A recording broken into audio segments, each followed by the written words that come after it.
Seringkali saya lemparkan pertanyaan ini kepada anak-anak, nak, kalau kamu dikasih uang 500.000, apa yang kamu lakukan? Ada yang bilang, Pak, saya akan beli barang-barang yang saya inginkan, saya akan beli ini, saya ini. Yang kedua, Pak, saya akan pakai barang saya, uang saya itu untuk berusaha, untuk berbisnis, mengembangkan usaha saya. Tapi ada yang jawaban yang terakhir, Pak, uang itu akan saya sedekahkan, karena saya yakin nanti akan berlipat ganda. 3 pertanyaan dan 3 jawaban ini, ya, 1 pertanyaan dengan 3 jawaban ini kan berbeda konsekuensi. Yang satu, kalau sudah dapat uang, wah, semua sudah muncul, semua kebutuhan yang tidak penting itu menjadi butuh gitu. Begitu, Pak. Yang pengalaman orang kaya tadi. Orang kaya yang pengalaman, kalau sudah ada uang itu muncul semua, jadi butuh semua. Sampai-sampai yang tidak dibutuhkan itu seolah-olah dibutuhkan. Lali, lupa kalau dia itu sedang diuji dengan kekayaan. Maka ketika kita kaya, ujiannya adalah sedekah. Iyakun ghaniyan aw faqiran fallahu aula bihima. Jika ia kaya atau miskin, maka Allah lebih tahu dari keduanya. Surat An-Nisa ayat 135. Bapak Ibu sekalian yang dirahmati Allah SWT, inilah ujian yang termasuk ujian yang akan kita hadapi, dan pasti itu. Wa naqsim minal amwal, kekurangan harta. Jenis-jenis kemiskinan. Mohon bersabar Pak. Kemiskinan di bidang ilmu pengetahuan. Tapi biasanya kemiskinan di bidang ilmu pengetahuan itu gandengannya karena miskin harta. Saya kemarin berbicara dengan salah seorang pengusaha UKM di tempat ini, di sekitar Semanding.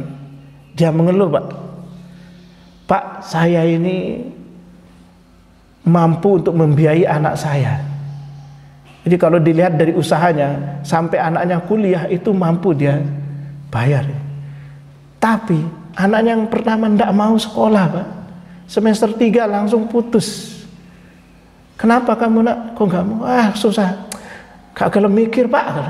Gak mau mikir. Ini gak mau mikir, gak mau capek mikir. Enak main-main, Pak, katanya. Dia merasa bahwa bapaknya akan kaya selamanya, sehingga bisa menanggung hidupnya. Anak yang kedua juga demikian, Pak, katanya. Anak saya yang kedua demikian juga, sudah jauh-jauh hari mengatakan, Pak, nanti kalau saya sudah selesai SMA, saya tidak kuliah. Terus mau ngapain, nak? Ya saya coba usaha. Terus saya tanya, apa yang jenengan lakukan?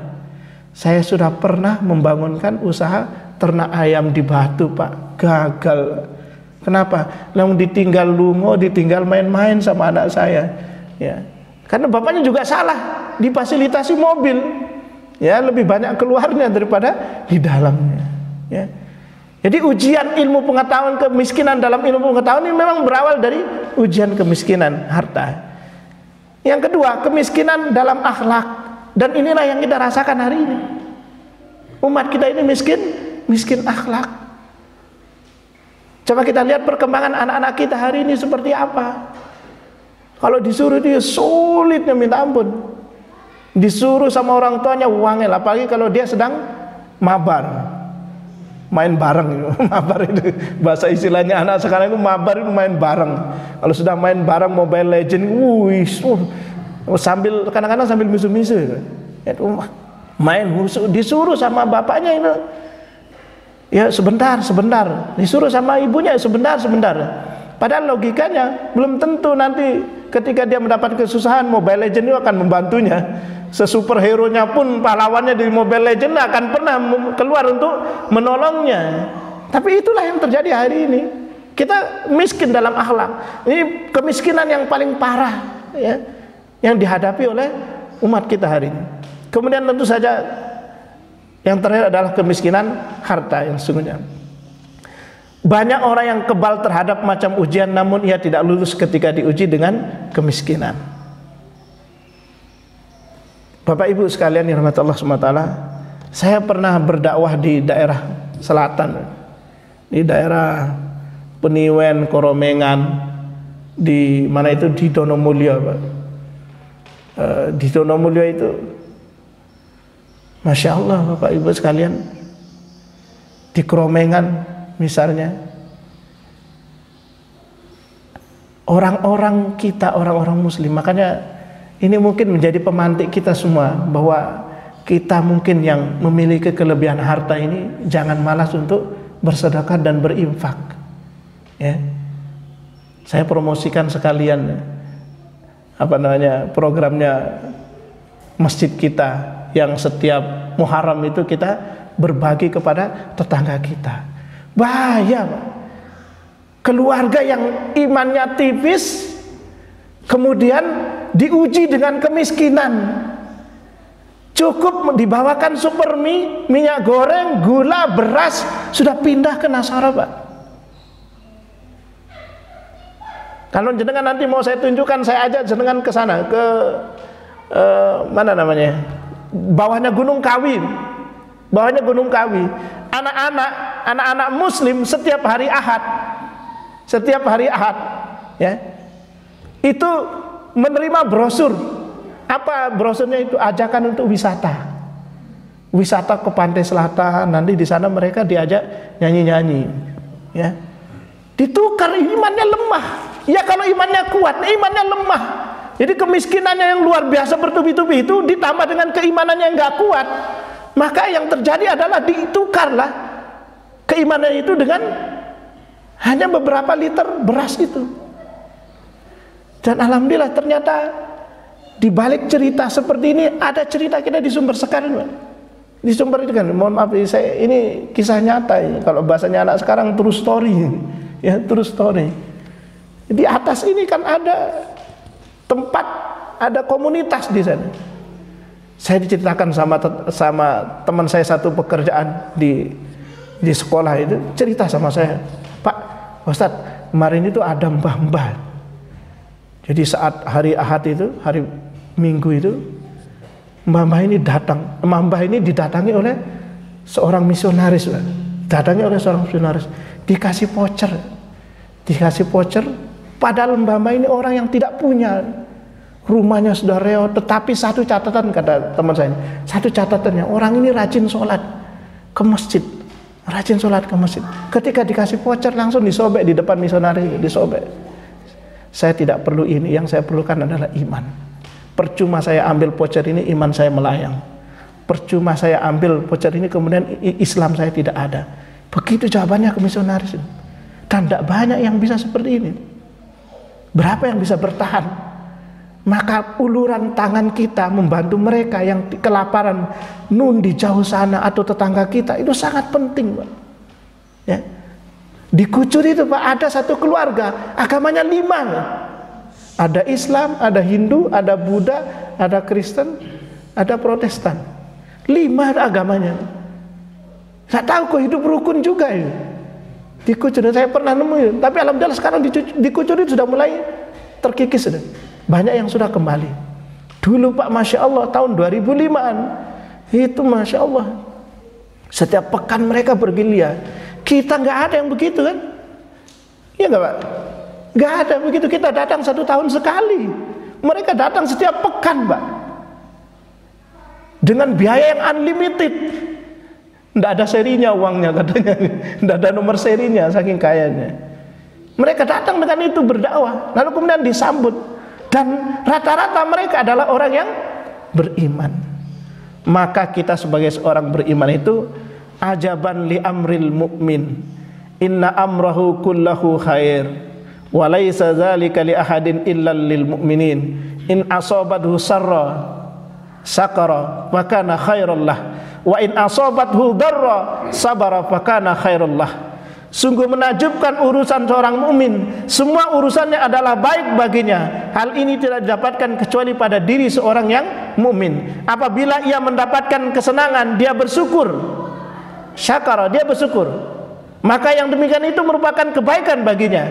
Sebaliknya apabila dia tertimpa kesusahan, dia pun bersabar, maka yang demikian itu merupakan kebaikan baginya.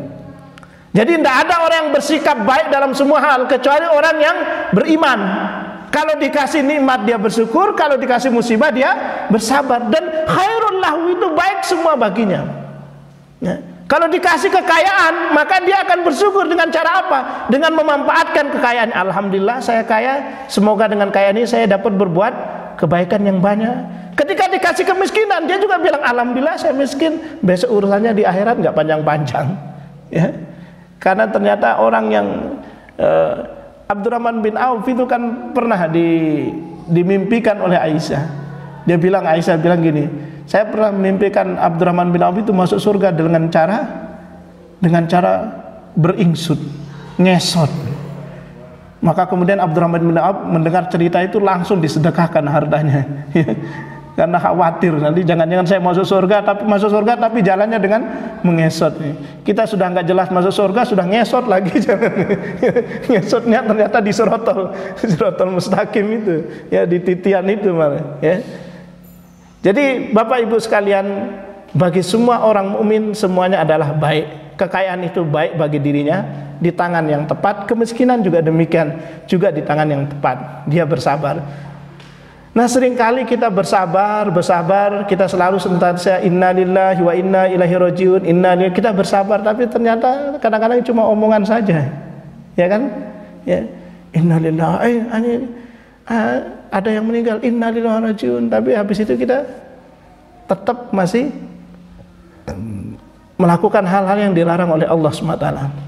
Kemudian yang keempat, kekurangan jiwa, kematian. Bapak Ibu sekalian, kita berdoa untuk jamaah kita yang sudah tidak ada. Semoga Allah menempatkannya di surga. Semoga Allah mengampuni segala dosanya. Semoga Allah membalas segala kebaikannya dengan pahala. Al-Fatihah. Bismillahirrahmanirrahim.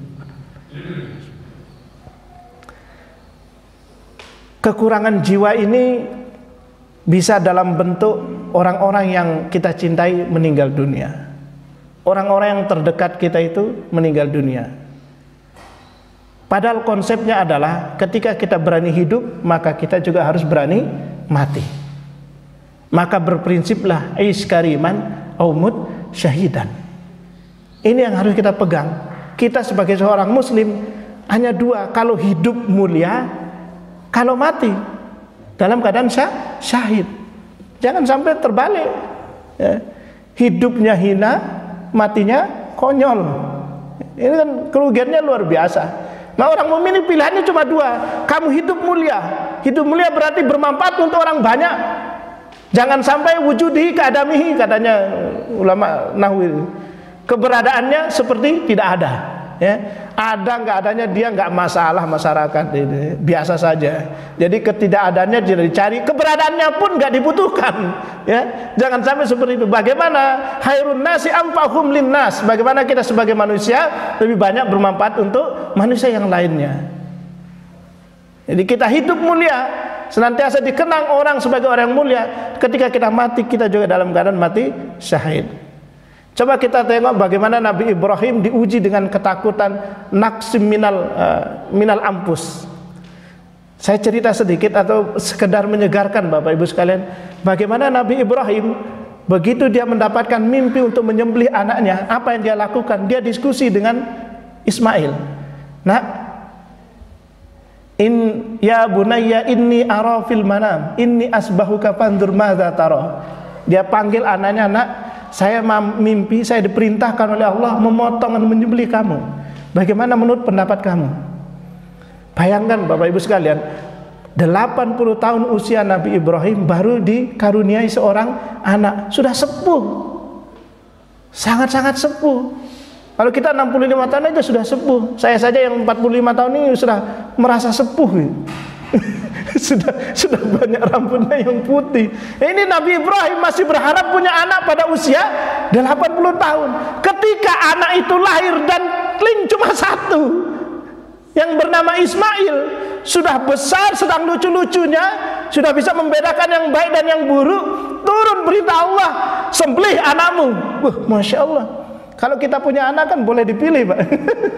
Anak saya 8, silakan pilih yang mana saja. Yang paling nakal itu paling bandel sampai potong kan. Kan gitu kalau kita ini. Nabi Ibrahim tidak ada pilihan lain. Anaknya cuma satu, potong anakmu Ibrahim. Ya Allah, ujian seberat apa ini? Sudah anaknya diharapkan 80 tahun lamanya dia berharap bahwa dia punya anak, begitu lahir suruh potong. Ujian yang sangat berat. Mungkin kalau kita langsung kita murtad mungkin. Nabi Ibrahim enggak. Tetapi apa yang dilakukan Nabi Ibrahim? Dia coba konsultasi, dia coba diskusi dengan anaknya. Nah, Allah memerintahkan saya untuk memotong kamu. Bagaimana?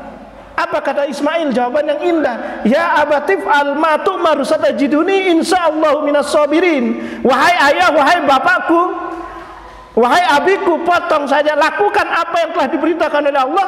Insya Allah kamu akan mendapati aku dalam keadaan bersabar. Ya, kalau anak sekarang ditawarin, nak, kita diskusi sebentar, saya disuruh sembelih sama Allah. Nah, Bapak Aceh yang sudah lama hidup di sini, gitu, ya. Jadi hikmahnya Bapak sekalian, jika kita punya anak remaja, jika kita ingin melakukan sesuatu, ingin meminta dia untuk melakukan kebaikan, lakukan yang namanya dialog. Benar kan, perintah Allah itu benar, tapi Nabi Ibrahim tidak langsung menyembelih, tapi dia aja diskusi. Dan anak yang diskusi ternyata soleh. Nah, kita takut kalau diskusi anaknya nggak soleh, nanti kembali kepada kita lagi masalahnya. Jadi Bapak Ibu sekalian, betapa anak yang taat, adalah hikmah cerita ini, betapa anak yang taat itu sangat penting. Yang kedua, seorang bapak hendaknya mengajak diskusi dulu kepada anaknya kalau ada perintah. Kita sering sering dihinggapi oleh rasa takut kehilangan orang-orang yang tercinta. Padahal kita senantiasa tahu bahwa kematian itu adalah sebuah kepastian. Kapan waktunya itu yang tidak pasti. Kematian itu pasti, tetapi yang tidak pasti adalah kapan waktunya. Kemudian yang terakhir adalah kekurangan buah-buahan. Ya. Bisa jadi panen yang sudah direncanakan, ya, mungkin Bapak Ibu yang bergelut di bidang pertanian ini. Kalau kita contohkan di Malang ini kan jeruk, ya. Jeruk itu kan perawatannya luar biasa, ekstra sabar, ya. Sudah dirawat, begitu masa panen datang berlimpah hasil panennya. Cuma yang jadi masalah adalah harganya anjlok, naik masalah ini, ya. Ketika kita berusaha untuk beternak ayam, luar biasa kita rawat, besar ayamnya, bertelur banyak, pas harga telurnya, pas dia panen telur ternyata harganya anjlok. Ini kemarin di Jawa Tengah itu sampai dibuang-buang itu, ya. Nggak kepikiran kalau bersedekah kan. Emosi sudah muncul, sudah di otaknya yang ada adalah saya sudah berusaha, saya sudah sekuat tenaga mengerahkan semua kemampuan saya. Lah kok begitu datang waktunya panen, ternyata harganya rusak, ternyata tanamannya rusak. Kalau tidak mengembalikan kepada Allah bahwa ini takdir Allah, habis kita. Sesuatu yang tidak membayangkan, telur yang banyak itu dibuang ke sungai, Pak. Prak. Saya mikir, orang ini kenapa tidak disedekahkan telurnya? Kenapa dibuang? Telur yang begitu banyak itu dibuang dengan percuma. Itu berarti kesadaran dalam dirinya bahwa takdir Allah itu senantiasa membayangi dirinya, senantiasa mengikuti, nggak ada.